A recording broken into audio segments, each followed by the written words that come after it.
An interesting report prepared by the Aerospace Defence Forces circulating in the Kremlin today states that the subcritical nuclear test conducted by the United States last Wednesday was in preparation for a much larger atomic explosion being planned by the Americans, whose fears are rising over the sudden emergence of a mysterious underground pyramid in Alaska believed to be rising to the surface. According to Western news sources confirming this atomic explosion, the United States National Nuclear Security Administration posted on their website that a day earlier it had conducted Pollux, the U.S. 27th subcritical nuclear experiment since signing the Comprehensive Test Ban Treaty. Pollux was a first-of-its-kind subcritical test involving a scale model nuclear warhead primary, though this fact wasn't mentioned in their press release.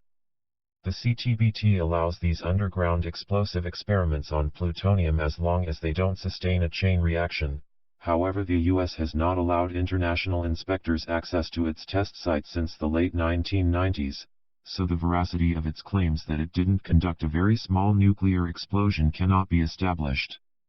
Since the formation of the CTBT, subcritical experiments have been under attack because of their proliferation risks. Even though this unannounced atomic blast was widely condemned by virtually every nation in the world, ranging from US ally Japan to American foe Iran, this VKO report states that fears rather than arrogance was the most likely motivator for the Obama regime's conducting such a test in the first place.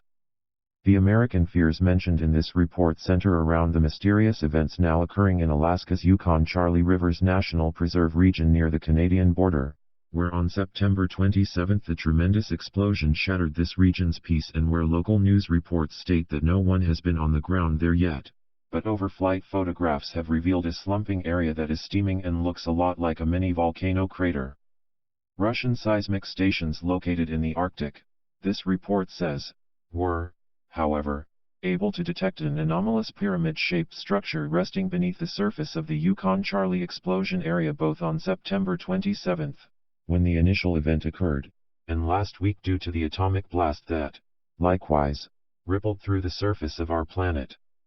Important to note is that when China exploded its largest underground nuclear test on May 22, 1992, geologists and seismologists used that event to study the Earth's crust and discovered another large pyramid-shaped structure underground in western Alaska between Mount McKinley and Nome on Norton Sound. An Anchorage, Alaska Channel 13 television broadcast is reported to have aired one news story in the fall of 1992 about the China nuclear test and subsequent pyramid discovery, but to date no official U.S. reports have been released about this strange event. Dubbed the Dark Pyramid by independent American researchers, this first anomaly was investigated by Emmy Award-winning investigative journalist Linda Moulton Howe, who in her 2012 report, titled Update on Alleged Underground Alaskan Dark Pyramid, noted numerous mysterious elements to this story, including that the area bordered by these underground pyramids, called the Alaskan Triangle, has become a devil's graveyard of lost ships, airplanes, and missing people where, since 1988,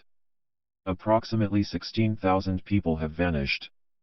As Mayan apocalypse fears continue to spread around the world, including in Russia where millions have begun stockpiling food and supplies, Prime Minister Medvedev, and after his becoming aware of this VKO report, seemingly joked to a reporter, he thought he was speaking to off the record, that each Russian leader gets 2 folders with information about extraterrestrials that visited our planet and stayed here.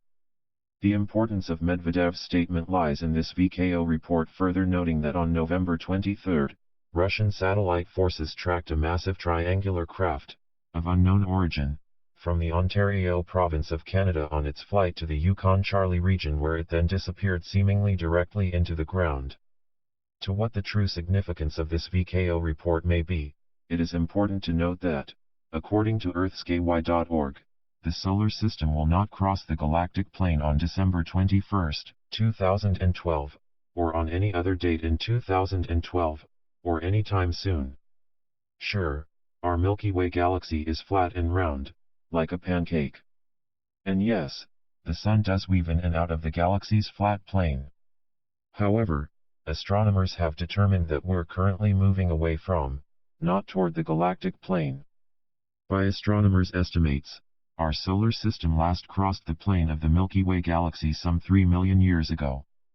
We won't do so again for another 30 million years.